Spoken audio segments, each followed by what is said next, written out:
All right, we'd like to welcome Maverick McNealy into the interview room here at the Sentry, fresh off of his win at the RSM Classic to make it here to Maui. Maverick, if you can talk about beginning your season here in Kapalua.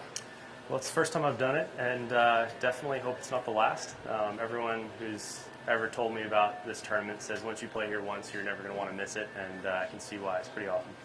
You're here first time as a professional. I think you've probably played this course a little bit growing up. Do you have any experience here? Yeah, my godfather's been actually a member at this golf course for I think 20 or 30 years now, and we'd always come here either usually in December after a Cisco event that I would do on the Big Island, and so it's definitely a lot of great memories playing with friends and family and him around this golf course, but really excited to see it in the tournament. Before questions, talk a little bit about the relief of getting your first win and talk a little bit about your goals now for the 2025 season.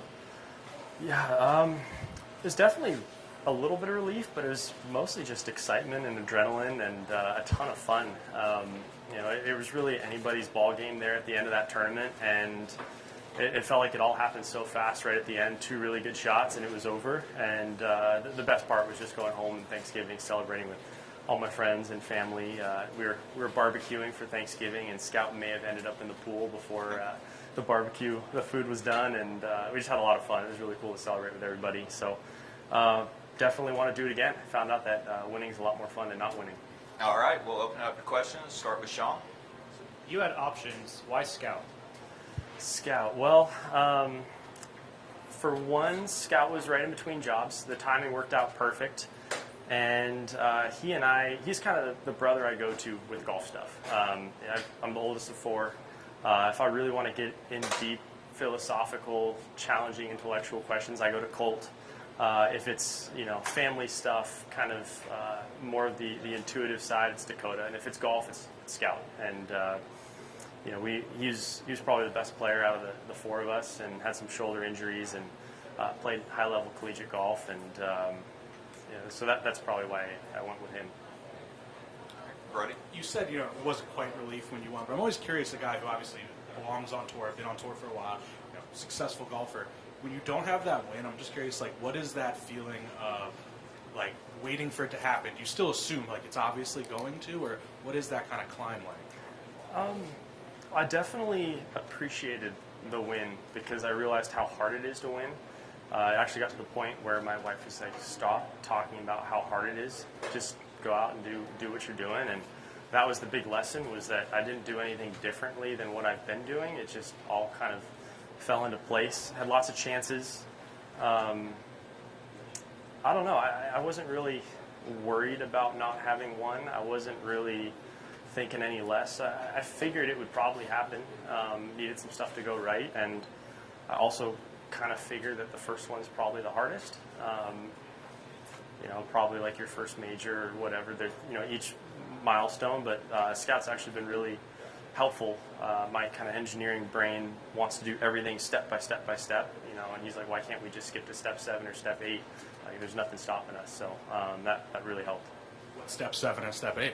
Well, I don't know. I just felt like the progression is you get your card, you keep your card, you start making a bunch of cuts, and then you start finishing in the top 10. You start playing in the final group, a couple chances to win, and then you win.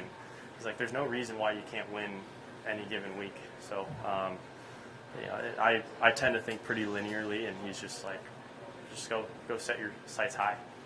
Adam? I think I recall you said you were going to come over anyway. You were planning to be here for a family wedding, an actual ceremony, right? How did that go? So that was great. We so Maya and I got married last December 6th. It was just the 2 of us, our parents, photographer and officiant. We decided we wanted to get married before we could plan a party, and planned the party for the 1-year anniversary, and had actually Scout officiated, which was cool, and it was awesome. It was such a special day. We're in wedding season right now. We're 29 and 26, so everyone's getting married, and had a lot of fun at weddings throughout the year. We just couldn't wait till it was our families and our friends, and we knew everybody, and it was kind of like worlds colliding, all the people in her world and all the people in my world, and it was pretty special. You didn't stay the whole time up until now. You go home for a while? No, so it was back and forth pretty quick. So first week was Thanksgiving in La Quinta, back home for 2 days, and then the next week we had the wedding week in La Quinta again, and then had a 5-day honeymoon in Lanai, and then 2 weeks at home, and now we're here. So it's like the shortest off season ever.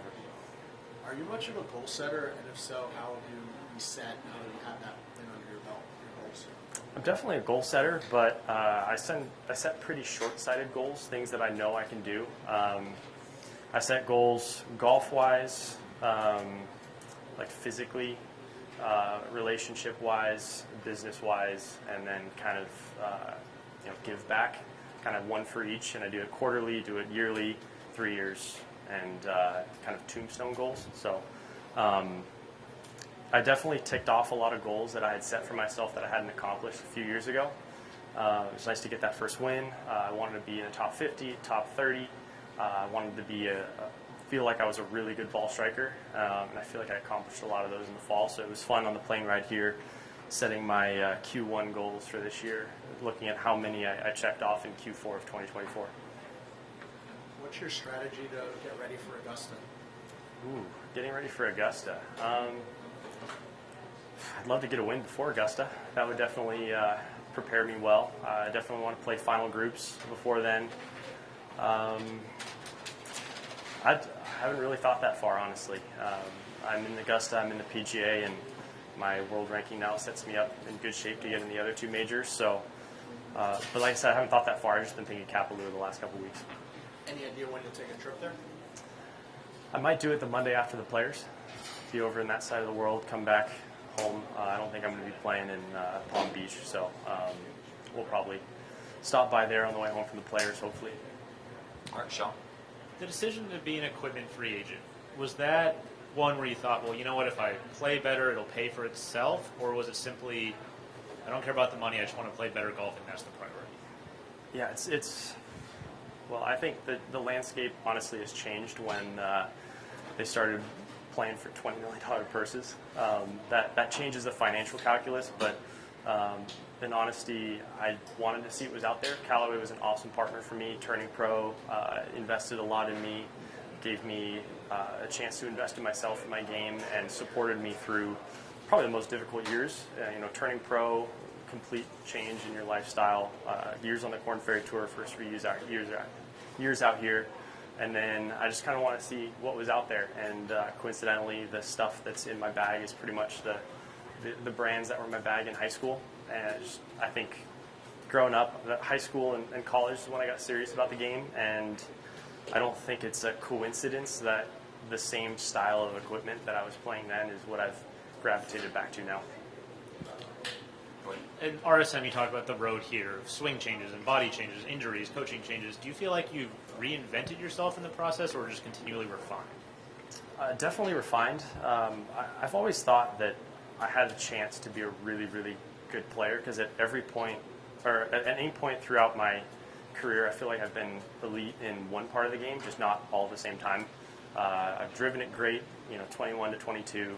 Approach play was really good in college. Short game has been really good lately. In 2023, I was number one in putting. So I feel like all the pieces have been there and just not together at once. So I think I've done a better job of figuring out, working with Scotty Hamilton, especially in the golf swing, was the biggest piece that's been missing. Figuring out what it was that I needed to get back to elite ball striking. And that's what was holding me back for the last little bit. And it was really as simple as getting my swing direction tilted more left and seeing lower fades as opposed to the high draws I was hitting. And I think that's the one piece that was kind of missing. Adam. I saw this clip that Smiley Kaufman posted about you using some hockey training to work on your club head speed. Yeah. Take me through what you did and why that's helped. I played more hockey than golf all the way through high school. I pretty much walked onto the team at Stanford. I was really grateful that coach gave me a chance. I think the fact that he played college hockey or high school hockey in Minnesota kind of had a soft spot for this hockey player here. So I think it raised the ceiling on my potential as a golfer. It's probably a big reason why I haven't had back problems. So when you're skating, your hips are really mobile and strong in a lot of different directions, and the number one reason you have lower back problems is your hips aren't moving properly. I shoot right and swing right, so the same kind of rotational speed, core activation.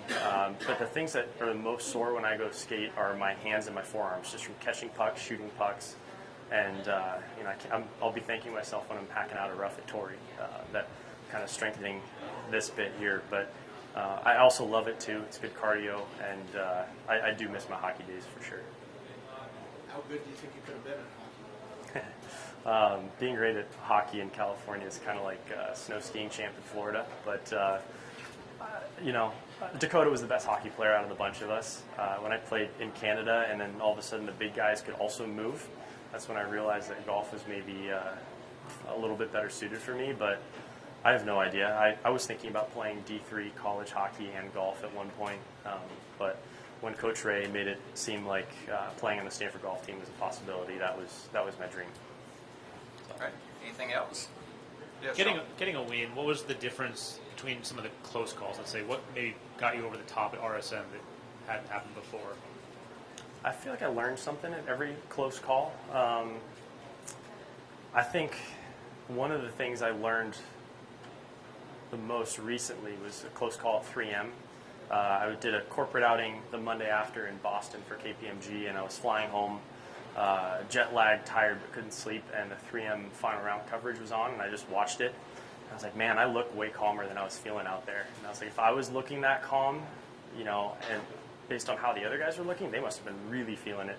And so I just kind of took that to heart where, everybody's nervous, everybody's uncomfortable, and standing over the 6-iron on 18, I just executed exactly as I've been doing because it's been working and it's been really good. And standing over the putt, I was like, I'm really nervous right now, but that doesn't mean I'm going to hit a bad putt. That has no bearing on me executing the shot any worse than I would. So just kind of went through my routine and it came off perfect.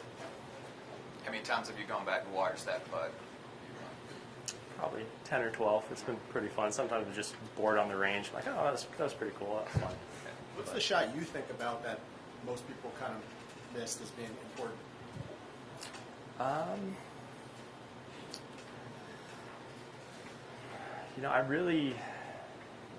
don't know. I think the big shots were kind of fairly obvious. That par putt I made from the back fringe on 11 after Daniel canned a 60-footer for birdie, that was important. I think that back nine was just playing tricky. The ball was going really far towards the water and really short the other way.